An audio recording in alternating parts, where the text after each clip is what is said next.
Hi everybody, welcome back to the channel. It's Chrissy Sawyer here.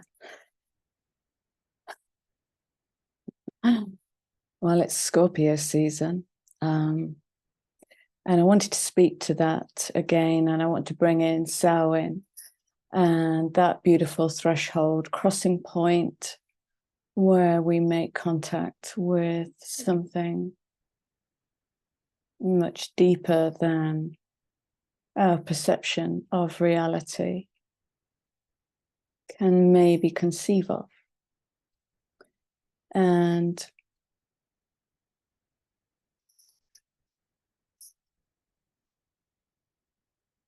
so I want to speak to the fixed water of Scorpio, and I want to speak to Pluto. So until about the middle of November, we'll be in Scorpio, and then we'll move into Ophiuchus, and then Sagittarius. I love this part of the wheel.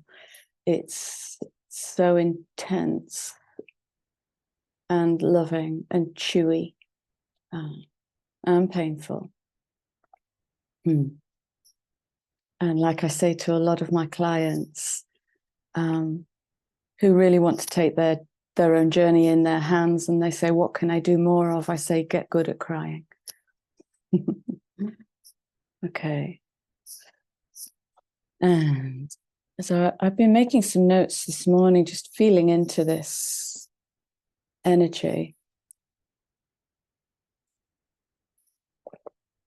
So if I may, I'd like to read to you, but not before saying welcome new subscribers. I think Zeta is going out and banging on doors at the moment because she's bringing them in droves. It's wonderful. You are all very welcome here.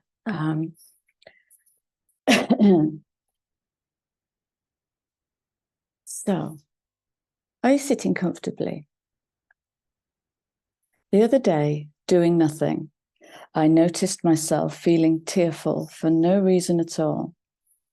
So I let the tears come, make themselves present, dancing me into the depths of my depth, until without any need to understand or rationalize, I let go and swim in the deep, sometimes fixed waters of myself. The UK right now is in flood, with people having to leave their homes, their safety and their stability as they reel from the aftermath of Storm Babette. The deluge of water here is biblical to look at. And as I stare at the flood waters, I remember talking recently about the reservoir walls breaking and humanity being faced with their unprocessed emotions and memories from now and long, long ago. Scorpio season into Ophiuchus and Sagittarius is where we depth dive. We dive the unfathomable oceans of the self. It's where we look at our entanglements, contracts, agreements with self and with other, some made in love and consideration, and some made in haste to fit in, to run with the crowd, but belying our own nature, depth, and uniqueness.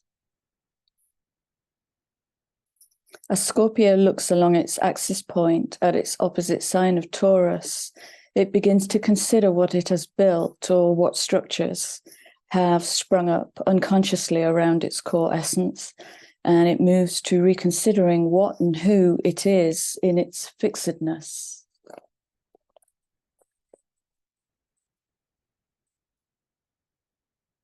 And as I ponder these axis points of Scorpio and Taurus, and with the help of Elsie Wheeler, maybe I write a Sabian story based on the heliocentric placements. So everyday astrology takes the positions from Earth, but the sun is at our center. Heliocentric is putting the telescope on the sun and then looking, and that gives you Earth's position.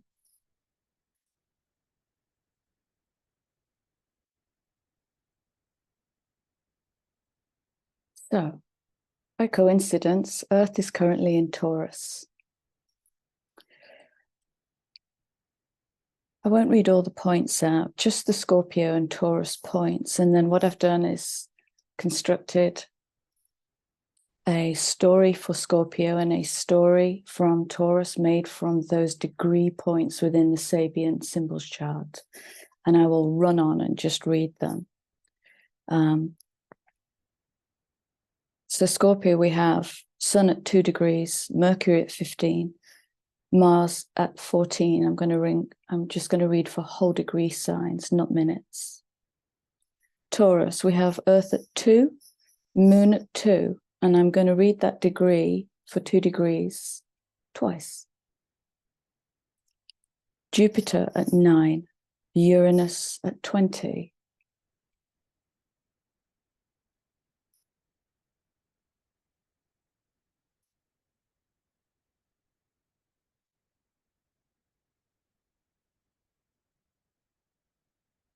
Ready?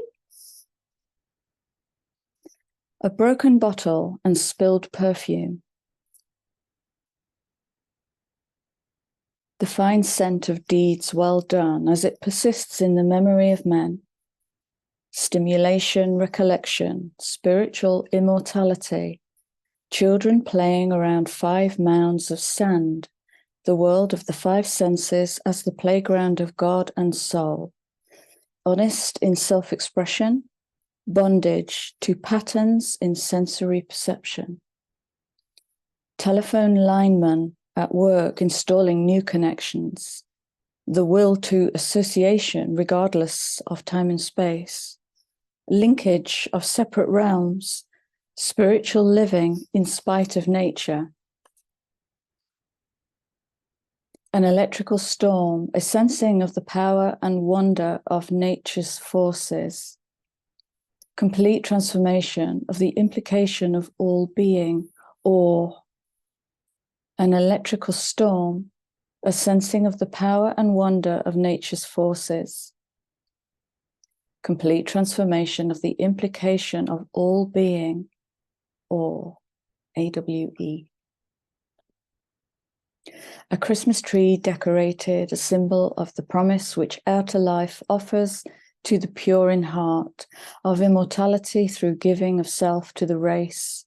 Wisps of clouds like wings are streaming across the sky, exalted state of consciousness, lightness and breadth of being and understanding, mystical and ecstatic self-expansion.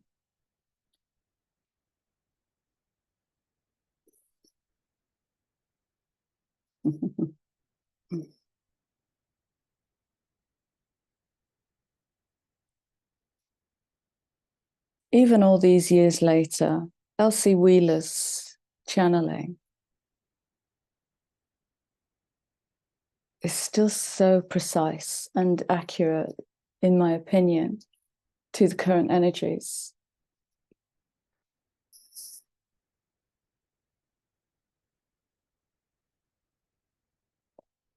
Where I hesitated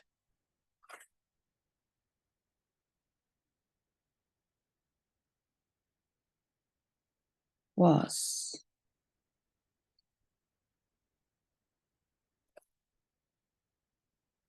Uranus at 20. When I read Uranus at 20 of Taurus, I got unity consciousness and higher beings. I say higher. I'm becoming very self-conscious of the way I describe things in a linear fashion, but my one remaining human brain cell needs that to see, because I'm visual. So if I can see it in a line, but I want you to know I'm conscious of that, because it doesn't, that's out of alignment with nature, that linear line. So Uranus at 20 is bringing in, yeah, it's the higher mind, it's the higher unity, it's where there is no separation or division. And that 20 degree point is exalted state of consciousness. The lightness and breadth of being and understanding, mystical and ecstatic self-expansion, self-expansion.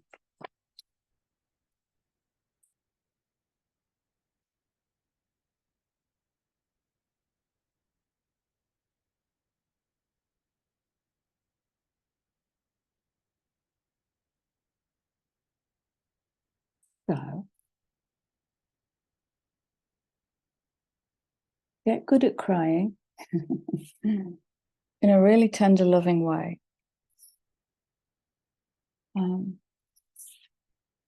Generally speaking, humans are averse to crying, particularly in public.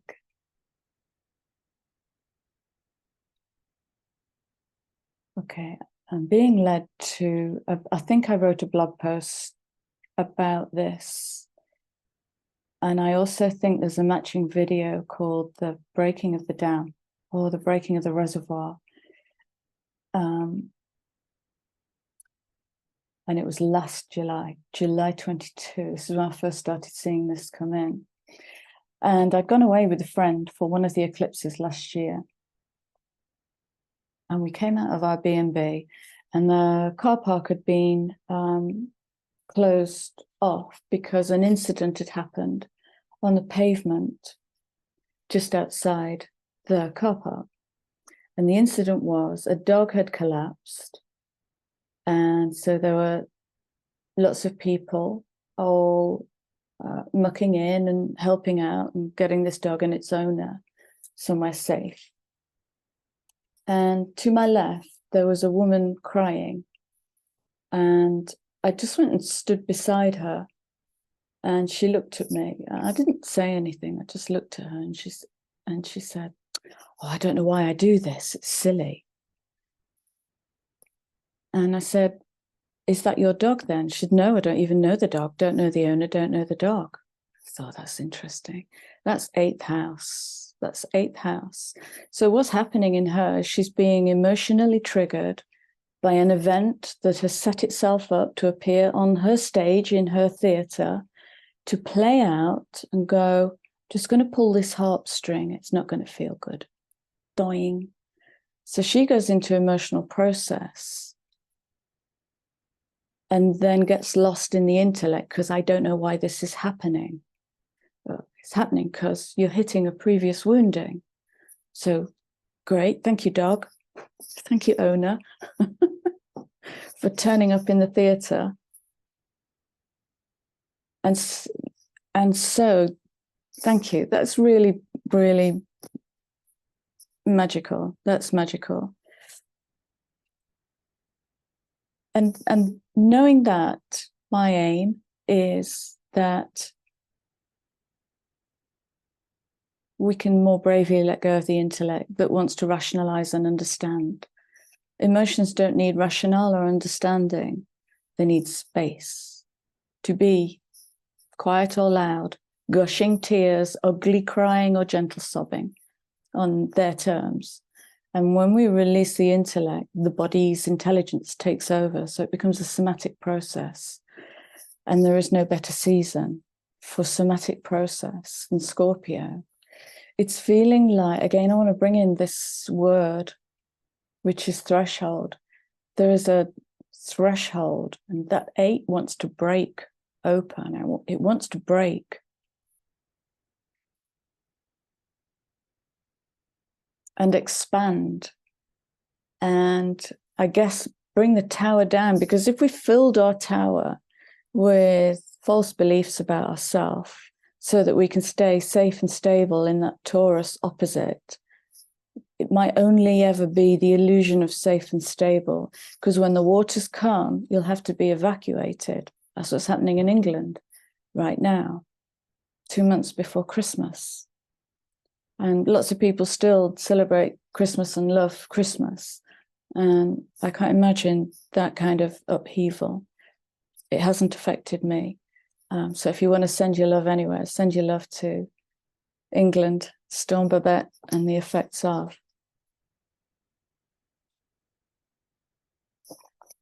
And wherever else she may have hit across the planet. Sure, it's not just us. So we have the breaking open of the fixed water. And it might not feel good. And it might feel very loving. It depends where you are with your purging process, with how you allow yourself to open up and let the water come. Okay.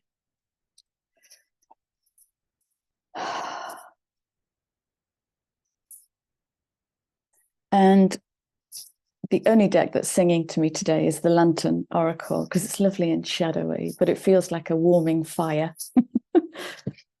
And as I was shuffling, a card fell out, which is number 35-8.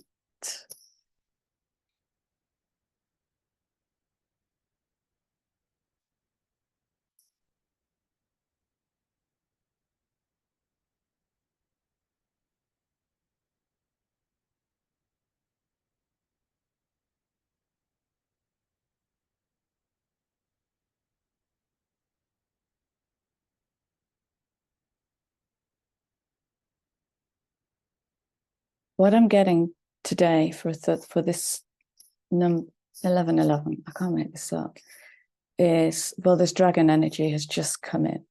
So dragon energy comes through my voice as air.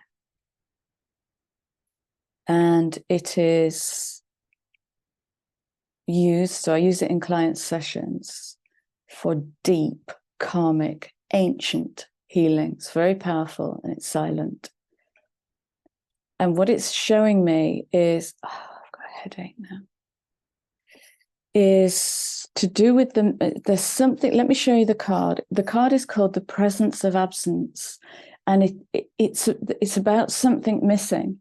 And what I'm getting is, so in a channeling this morning, I found myself in the liminal drawing the universe and spirit moving into the one, and then finding its edges in the polarity of the two until it then bounces off and forms the three, which is the divine blueprint. And this linked me straight to soul. And it's the difference between building straight from the idea, so jumping from the 2 to the 4 to bring it into being, which means it's going to be devoid of that soul blueprint connection, that visceral, etheric, it's alive. There's active intelligence here. And that's exactly what I'm getting with this 35-8, is to remember the soul's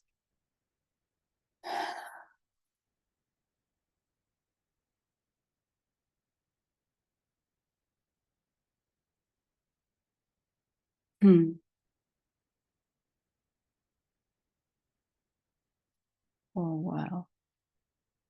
So I've got Aboriginal songlines coming in here, and they're saying, remember to sing. Remember to sing the soul into what you create, because that's your uniqueness. But in the 8th house, where we want to entangle, that can set you apart, that can disappoint others, that can freak others out.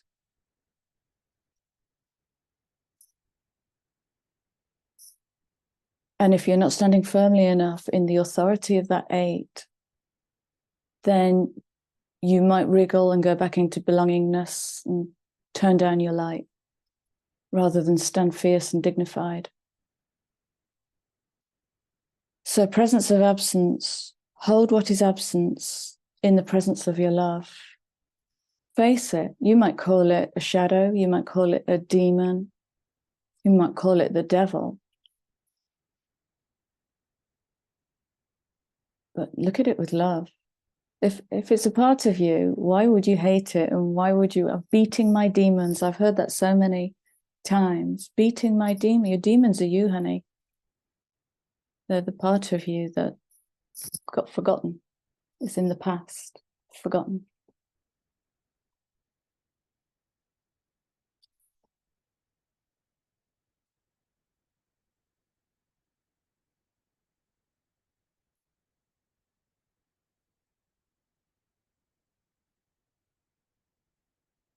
So another thing I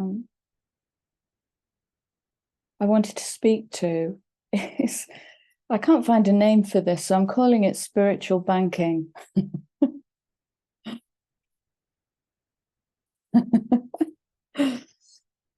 Spiritual banking in the 8th house of entanglement. Okay.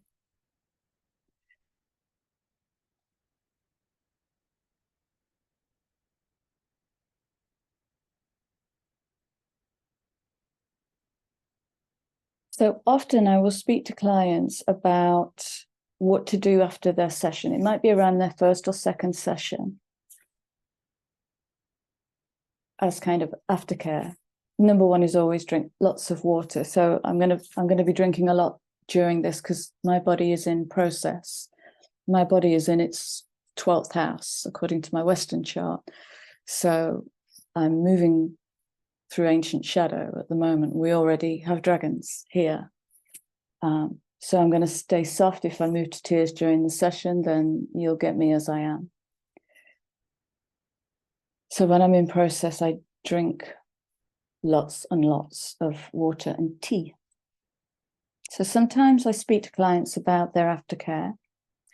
And one of the things I guide them, whether or not they want to do it or they follow up on it. In the learning how to hold ourselves, do the thing that is actually quite difficult and don't share your session with anybody. Otherwise, how can you learn to hold yourself? And it's like, if I liken it to the feeling of excitement after a discovery, a realization, or a physical gift giving, and you've got to go tell somebody, it's that energy. And so after a session, a client may want to then go and share with their nearest and dearest, friends, family, colleagues, whatever. And they can accidentally get into oversharing, which creates inadvertently a contract with the other. And so they're reinstigating a karmic connection in their own healing process. So something else is going to get entangled and cloud the purity of learning to hold everything ourselves. So as we learn to hold everything ourselves, we ponder quietly, we go within, we go hermit. And this is if you cast your mind back to the beginning of COVID, the exposure of families who couldn't tolerate each other in the forced cohabitation of the inescapable lockdown. So when all the truth started to bleed out, it's like that Christmas dinner, isn't it? Okay. So learning how to hold ourselves without diluting the process and inadvertently entering into new codependent agreements might be a really strong movement to just ponder. And here's a question. If it's something you want to play with and experiment with, it will look like you literally going off comms. I'm going off comms. When you go off comms, notice when you pull away who leans in for attention. And that will help reveal where your entanglements are. Notice who can't be without you. Notice who needs your energy. Notice who comes in with something like, I'm just checking you're okay. And I sent you a message saying I'm going off comms. So notice that without judgment, prejudice, shame, none of that. This doesn't realize. Okay, so it can change the nature of a relationship.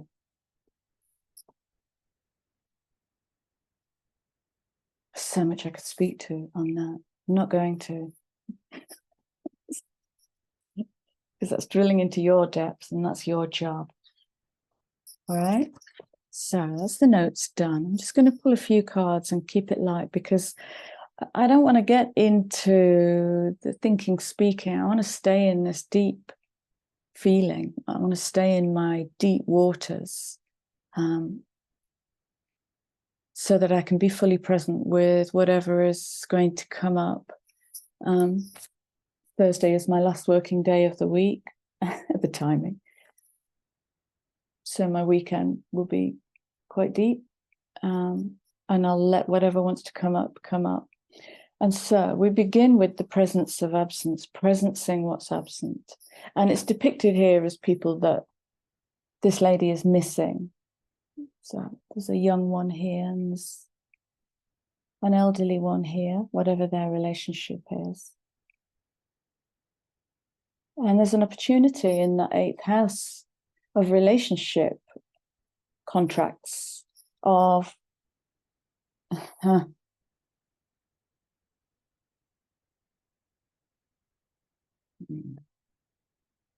right. I've just had Remembrance Day come in. That's classic.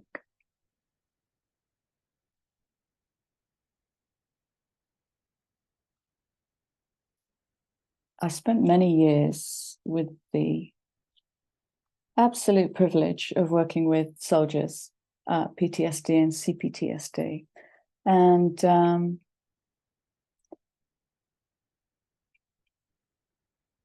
I haven't yet met the soldier. They turn up with their ribbons, and I haven't met the soldier that gets anything rich. They get the camaraderie. I know more soldiers who would rather lock themselves in the outhouse with a bottle of whiskey on Remembrance Day than I do those who think it will be an enriching process.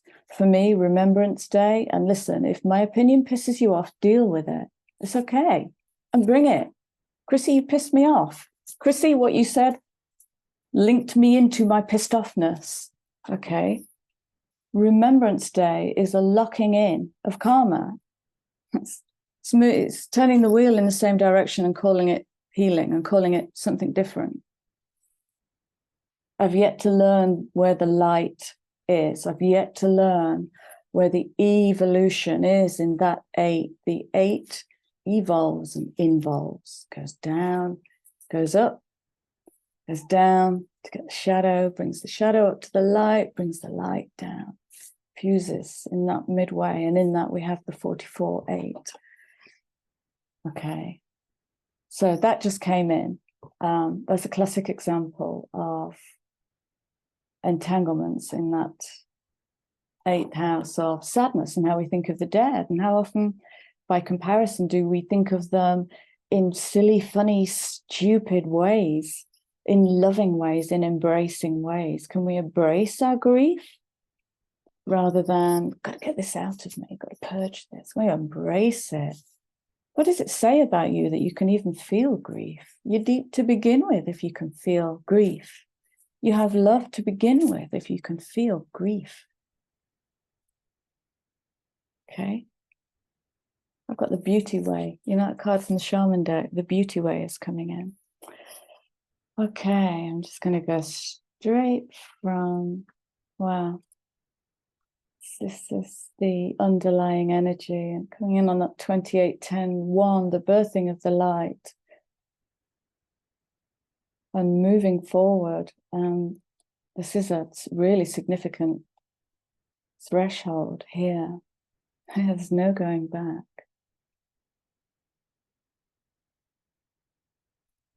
It's almost like the energy seeks a commitment from you. And vigilance is coming in. A real vigilance for if you accidentally get pulled back to where you've cleared the contract. If it isn't, it's going to get complicated now. You've heard me speak about this before. Mind hacking doesn't clear emotional distortion. Okay. Oh, I imagine a balloon, I let it go. Okay. So why are you here? That's mind hacking. And mind hacking works. It can deal with the thought, but the thought is linked to an emotion. The emotion is linked to the body.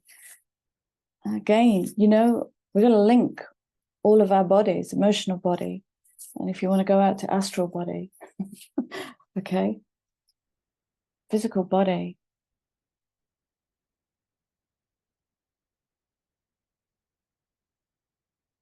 Think in terms of pentagram and hit all of those 5 points.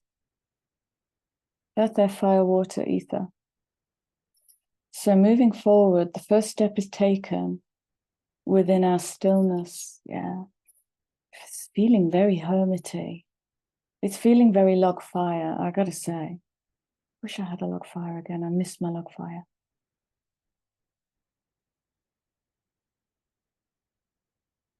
Now, that's a heck of a jump. Okay, this is the underlying. And this is the here, now, present card. That's a heck of a jump. Look. from the shadow into the sun.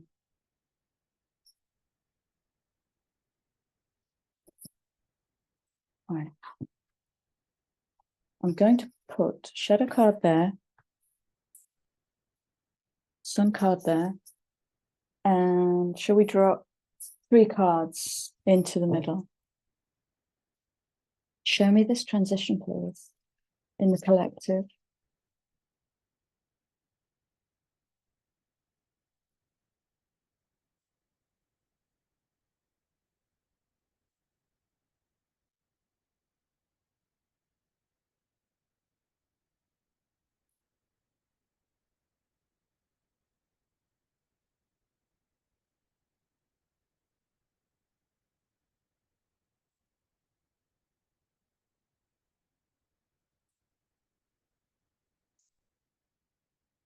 What I'm being shown is an iron door riveted, and it's locked.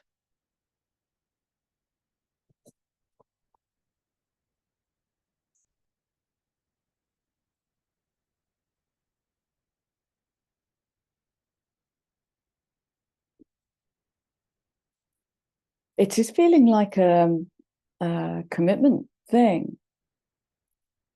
I'll see what else comes out. I just need to move through these layers. So first layer is there is an iron door locked. And the second message is you can't go any further until you make the commitment to open the door and see what's behind it. Okay. Well, they're like etheric cards that are coming into the reading. And if the door is open. And if the door is open.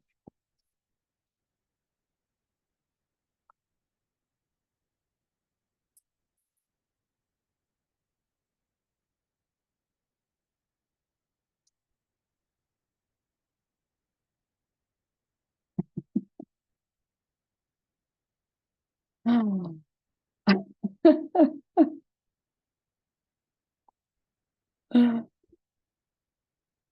Okay. The trickster's only power is your trust. You are always free to withdraw it. 8th house. Now, the trickster might be you, and you might love your trickster. You might spend time stroking your trickster. Okay. The trickster might be an addiction. We had that card the other day, didn't we? Addiction. There's another 8th house going around and around, weaving yourself around and around.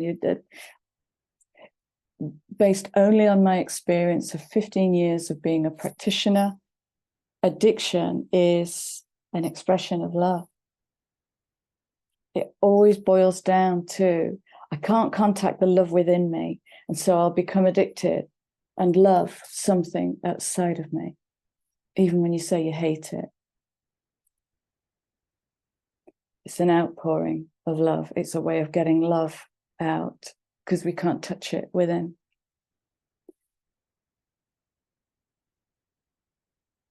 And there's no quick answer to this. It is training yourself to go in and listen and be vigilant and apply a little bit of skepticism. That's okay. Until you know yourself, until you've read your book and you know how you map and you know how you process and you know that when that point in the body starts to activate, just to become quiet, there's nothing to understand. Just say, I'm listening, and let the body take over. So it's turning the trust that we put out there back inwards, learning to trust ourselves. And it's coming in on that 6th energy, which is birthing self-love, finding harmony. And the card to follow that, here she is again.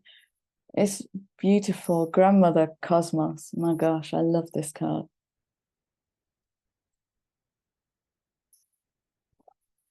And the transition into the moving forward. So presencing what's absent, looking at what we're avoiding, learning how to identify. I want to lose that because putting those 2 words together for me is another identifying tricksters within and without, okay?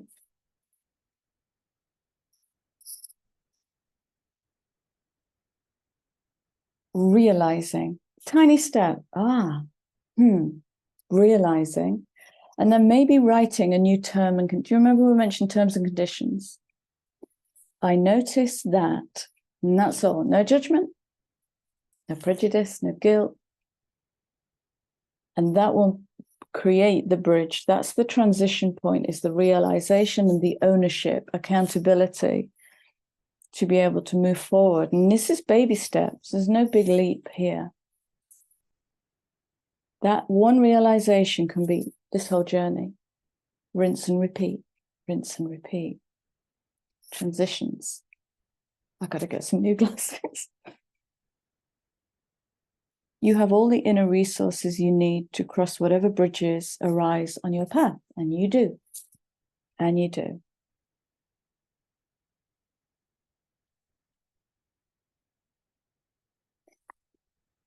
Okay, what I'm tempted to do is, conscious of time, I'm going to pull a couple of tarot cards, and then we're going to finish.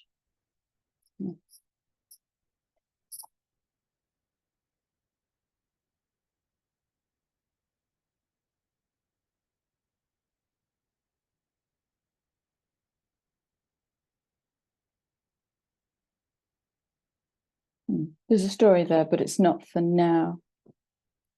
Not for now. Okay, let's just have a couple of cards, please, to bring this into sharper focus.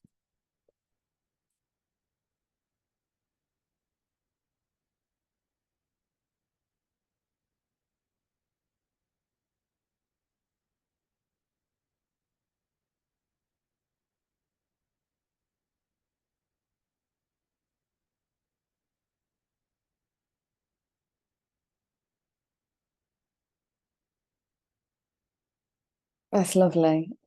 That's lovely. Okay. So the Eight of Swords is speaking to the trappedness. Swords is the mind. The trappedness, the fixedness. And where we tell ourselves, here's the trickster, look, where we tell ourselves, I can't because. Okay.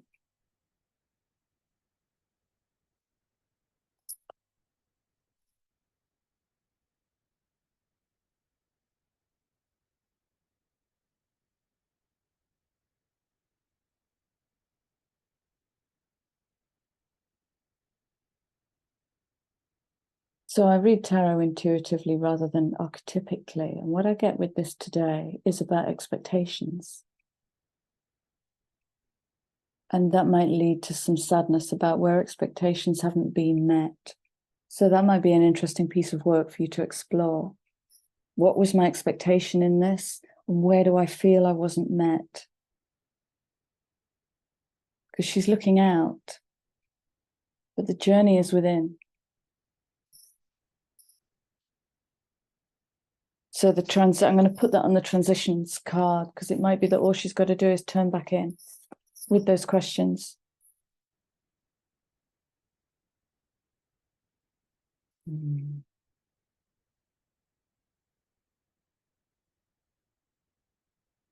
Melancholy.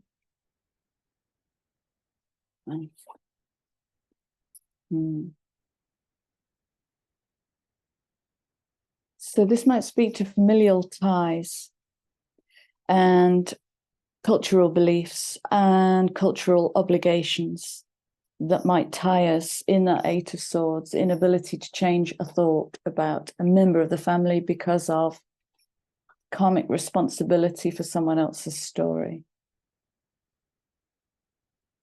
So if you hit that spot, that might feel a bit treacly, a toffee-y. Sit still, be with it. Take a week to process a thought. Slow it right down and stay in the heart. Listen to the soul.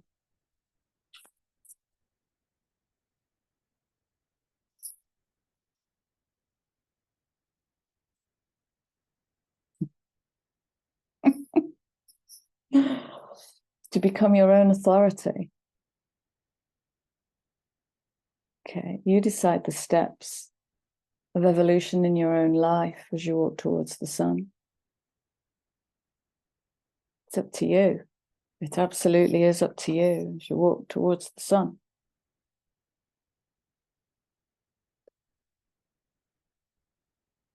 It's gorgeous. So, sun twice. Yeah, there's great potential here. There's great potential. Yeah, but wow.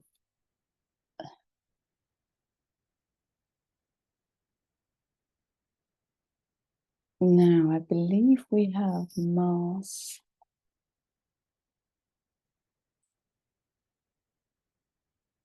Mars is in Scorpio. 14.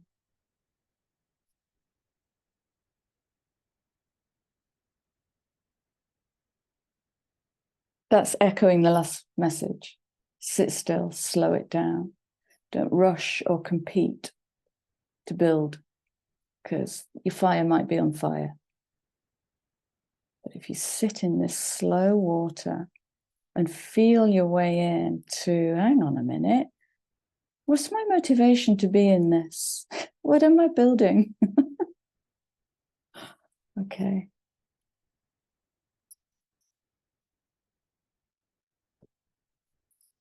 And that's it. I'm going to finish with an abundance card.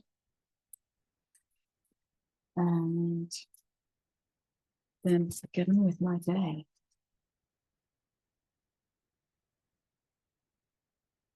The abundance cards. Yeah.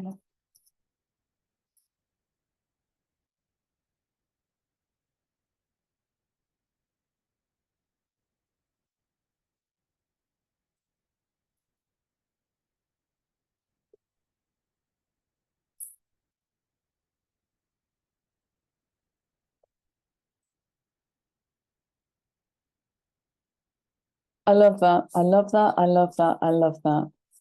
So faith and trust going hand in hand there, giving us these messages.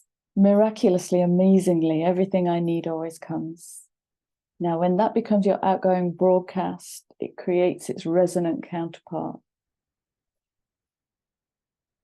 Love is opening me to receive beyond anything I can imagine. And again, this echoes, beaming out my deepest longings and trusting. Well, beam them in, maybe. Yeah, for me, this trust card is about get out the way. It's about get out the way. Allow me, divine, to give you my deepest longings. That's a bit old school for my liking. It's about sit in the faith and the belief that with a pure heart and an open heart,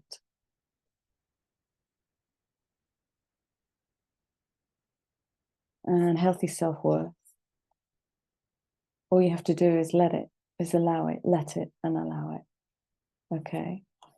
So to move into your clearing process with ease, there's no rush here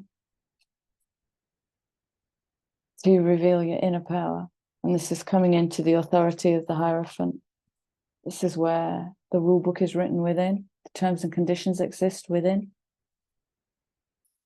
for you to be able to live a unique life rather than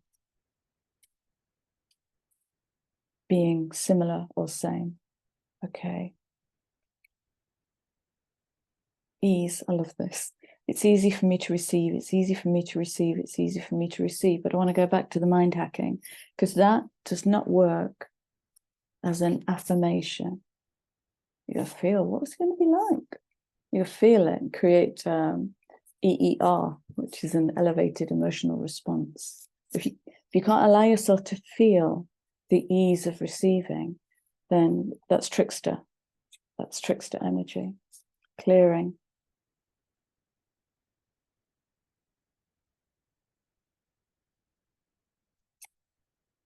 Let's put those words. inner power.